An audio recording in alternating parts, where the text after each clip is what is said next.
Opa, você clicou aqui em mais um corte do Arquibancada Tricolor. Se você gostar desse corte agora, deixe o seu like e se inscreva, dê essa moral para o nosso trabalho. Tamo junto, hein? Estamos direto do Maraca, então, com as informações de Fluminense e São Paulo. E aí eu postei há pouquíssimo tempo aí também, há alguns minutos, lá no Instagram, no Blue Sky e no Threads, né, que já não tem agora o nosso querido Twitter. Pode cravar, Santiago Longo é o novo reforço do São Paulo, volante, então, do Belgrano, chega por empréstimo com opção de compra, nome que eu trouxe com exclusividade no Arquibancada Tricolor aí durante a semana, que seria novo jogador, então, do São Paulo. Ele tinha uma oferta de um clube dos Emirados Árabes, mas ficou convencido aí pela oferta do São Paulo. Desembarca no Brasil nesta madrugada aí, de domingo para segunda. Nosso Felipe Oliveira, coitado, né? Já foi aí 5 da manhã para ter o Jamal Lewis e agora vai 3 da manhã praticamente aí para receber o nosso Santiago Longo. Mas é o novo reforço do São Paulo, então, que já chega aí para Barra Funda, né? Já na próxima semana já se apresenta e vira opção aí para o Zubeldia, que vai ter um tempinho agora para treinar com data FIFA. Pegando referências, assim, primeiro, uma saída bastante sentida do Belgrano, tá? Era um cara que foi capitão muitas vezes por lá, era visto como jogador importante pelos torcedores, mas eles entendem que para ele é um passo a mais na carreira, é um momento de ascensão do Santiago Longo que ele não pode perder. Entendem totalmente essa saída, mas é bastante sentido. A gente estava acompanhando os comentários no final do X, né? Quando ainda estava no ar aqui pra gente, o pessoal comentando ali, falando, pô, Santiago Longo é um cara que seria importante para a temporada, tudo mais, mas tá de saída, então, reforçará o São Paulo, o meia do Belgrano. E aí fica a expectativa que seja um jogador que agregue na cena, porque o Lewis também é um jogador que ainda não firmou contrato, firmará nas próximas horas, evidentemente, e aí sim pode cravar o Lewis também, mas já está no Brasil, e é um jogador que vem nessa mesma linha dele, né? O São Paulo correu nos últimos dias de janela, ligou para empresários, para pessoas, enfim, conversando sobre isso, e conseguiu chegar nesses dois nomes. E aí, quando foram avançar com as ofertas, ouviram positivas muito interessantes de ambos, né? Então, o próprio Lewis, que é um cara que estava no Newcastle, na Inglaterra, é bem um rolê aleatório, né? O cara que nasceu lá no Reino Unido, naturalizado pela Irlanda do Norte, joga na Irlanda do Norte na seleção, estava no Newcastle, topar vir para o São Paulo. Mas é o tipo de negociação que o São Paulo buscou fazer. Indicação do Scout, os dois foram indicação do Scout, né? Então, o Scout mapeou Santiago Longo e o Jamal Lewis, e aí o São Paulo avançou com uma oferta, e bom que conseguiram aí a tempo contratar pelo menos esses jogadores, Senna. Acho que esse era o ponto de maior crítica, acho que era o ponto mais importante, conseguir contratar até o fechamento aí da janela. Tem que inscrever então até amanhã esses jogadores aí para que o São Paulo consiga tê-los à disposição já no Brasileirão, Copa do Brasil e na próxima fase também da Copa Libertadores, Senna. Eram as posições. Diga aí, Raí, fica à vontade. Não, eu queria falar só bem rapidinho, né, sobre essa. Eu lembrei aqui agora, né, que o Gabriel até falou sobre o aspecto aí do scout, de ter indicado e tal, o jogador que vem do Belgrano, que o Atlético Paranaense tem, né, uma experiência recente muito boa com jogadores vindos do Belgrano. O próprio Vasco também, o Verratti veio do Belgrano, mas aí é um pouco fora da curva, né, porque é um jogador, acredito, pelo menos na minha avaliação, bem acima da média. Mas o Atlético Paranaense, nesse trabalho também de scout, né, de tentar mapear jogadores jovens, trouxe 2 ótimos jogadores do Belgrano no ano passado, no meio do ano passado, começo do ano passado, que foram o Bruno Zapelli e o Esquivel, lateral esquerdo, né? 2 ótimas contratações aí que o Atlético fez a partir do scout, mapeamento tal, do Belgrano. O Belgrano veio da segunda para a primeira divisão do futebol argentino. Até naquele ano que o São Paulo jogou lá em Córdoba, a final da Sul-Americana, a gente estava lá, né? O Senna estava, não lembro se o Gabriel estava também. Gabriel estava, como não? Sim. Tomamos uma cerveja lá numa madrugada, andando atrás do Uber. Grande Bidon Bar. Nossa senhora, não tinha cidade que não tem Uber, né? E eu, Gabriel, sai. Era. eu, Gabriel, sai. Chacon cantando hino pelas ruas de Córdoba, que loucura. Não, e andando, 4 da manhã, e a gente andando numa avenida lá que não tinha ninguém. Ali a morte se aproximou da gente, mas eu prefiro não nos levar naquele dia. Mas para fechar o raciocínio sobre o Belgrano, né? Ele vem da segunda divisão naquele ano, naquela semana até que a gente estava em Córdoba, foi quando o Belgrano garantiu acesso e tal. E eu até me lembro que o Del Valle estava treinando no campo do Belgrano e a gente foi lá e tinha uma puta fila, que os caras estavam comprando ingresso para festa do título, enfim. E o Atlético conseguiu mapear bons jogadores lá e contratou. Vamos ver se esse que chega também tem o mesmo sentido aí pelo São Paulo, mas o Belgrano tem entregado bons jogadores para o futebol sul-americano, para o futebol brasileiro nos últimos tempos. É verdade mesmo, né? E assim, é bom, né? Eu acho esse tipo de peneiração, vou usar essa palavra aí, no mercado. Claro, se der certo. Que palavrinha que você foi achar também? Puta que... Não, é porque é aquilo, mano. Garimpada, vai. Não, é garimpada, vai. É porque assim, se der certo, todo mundo vai falar, puta achado. Peneiração foi a palavra errada, né? Não deu. Ainda bem que eu não falei outra coisa. Ainda mais que esse trocadilho do longo aí que vai render piada de quinta série até a temporada 2030. Mas assim, é aquilo, se der certo, todo mundo vai falar, puta achado, né? Os caras foram lá, trouxeram um nome que ninguém sabia e tal, que ninguém tava de olho. Se der errado, já tem aquela crítica pronta. Tá vendo? Traz o cara desconhecido e tal. É assim, é assim. Mas eu acho que é válido, se não for caro demais, se não for aquilo que vai, tipo, endividar muito mais o clube, eu acho que é melhor, às vezes, você trazer os caras assim que não tem tanto nome, mas que vem com fome, né? Com vontade de jogar.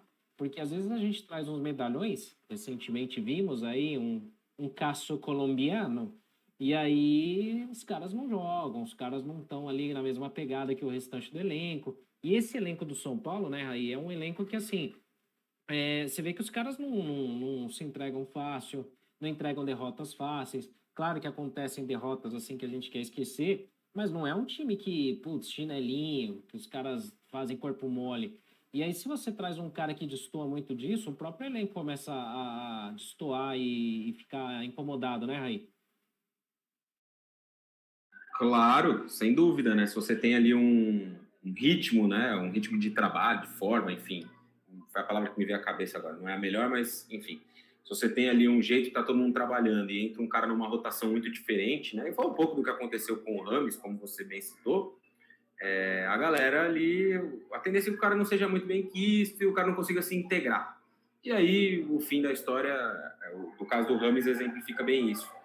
Então, eu acho que é um pouco disso, né? É um pouco desse aspecto aí, de ser um time que trabalha muito e de que os caras que trabalham muito também vão ter um espaço com mais facilidade. E eu acho que se o Jamal e o Santiago Longo aí conseguirem entender isso rápido, né? A integração deles também vai ser um pouco mais ágil, acredito. Agora, ô Gabriel, deixa eu te perguntar também, tem alguma informação já, assim, de detalhes, de valores e tal? Porque, assim, a torcida fica naquela também, pô, bacana, um nome que ninguém sabia, mas e aí, quanto que custou? Quanto que isso vai trazer pra gente? Só para trazer, então, o Santiago Longo chega por empréstimo com opção de compra fixada. Então, ele tem contrato com o próprio Belgrano até 2027, ele chega por empréstimo. O Jamal Lewis, a gente está esperando, ainda não pode cravar porque ainda não foi firmado, mas também seria um molde aí um pouco diferente que a gente vai detalhar na postagem assim que ele firmar esse contrato. Portanto, mas o São Paulo trabalha com esse empréstimo, então, do Santiago Longo. O contrato do Lewis é um pouco mais curto com o Newcastle e a gente está tentando destrinchar por aqui na apuração qual foi o molde, né, que o São Paulo, então, teve para contratar esse lateral aí, que já está no Brasil, chegou hoje pela manhã. Santiago Longo chega nesta madrugada e os dois devem, então, ir para Barra Funda aí na segunda-feira e serem apresentados aí, então, pelo São Paulo. Vamos ver, até a própria coletiva do Lewis vai ser interessante, né?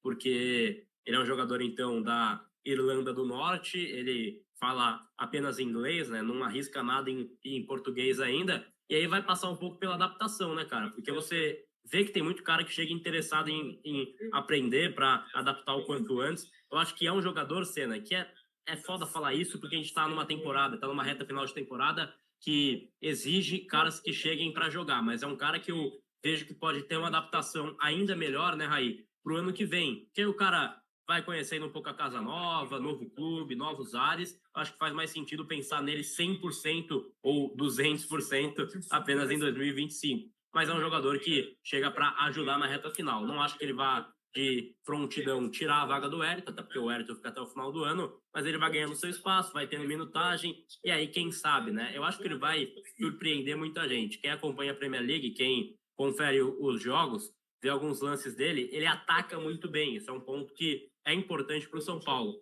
E aí também, quando você pega um pouco do histórico dele, só dá um Google, você vai ver que alguns anos atrás, acho que há 4 temporadas, o Liverpool chegou a sondá-lo. Então, assim, algo tem ali, né? Não acho que ele é um jogador que é descartável vendo essa sondagem, e acho que é um jogador que vai ajudar e surpreender muita gente. Então, Jamal Lewis, novo reforço do São Paulo, um scout aí pela seleção da Irlanda do Norte, e é um jogador aí, então, que chega aí já, né, claro, já está no Brasil, mas será anunciado nas próximas horas, César.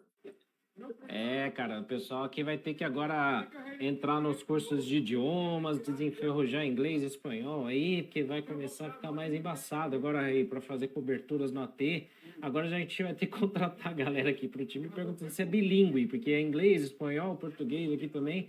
Mas é bacana, né, que a gente possa ter essas opções. Duas posições muito carentes pro time do São Paulo, né? Principalmente a lateral esquerda, que a gente já estava falando um tempão, né? Desde a saída do Caio Paulista, da pro lado de Muro, a gente sabendo que o Wellington não ia ficar, ou era muito difícil a permanência, e meses aí com essa novela do Alexandre e tal, que fechou com o Flamengo, que bom, livramento, até acho, e a gente tem esse cenário aí, mas um primeiro volante faltava muito, como você bem falou, para jogar ali na função do Luiz Gustavo, principalmente quando ele não puder, e na lateral esquerda, que era o mais desesperador de todos. A gente tinha ali duas opções para a esquerda, como três opções, vai, como improviso total, que para mim não é muito longe do ideal.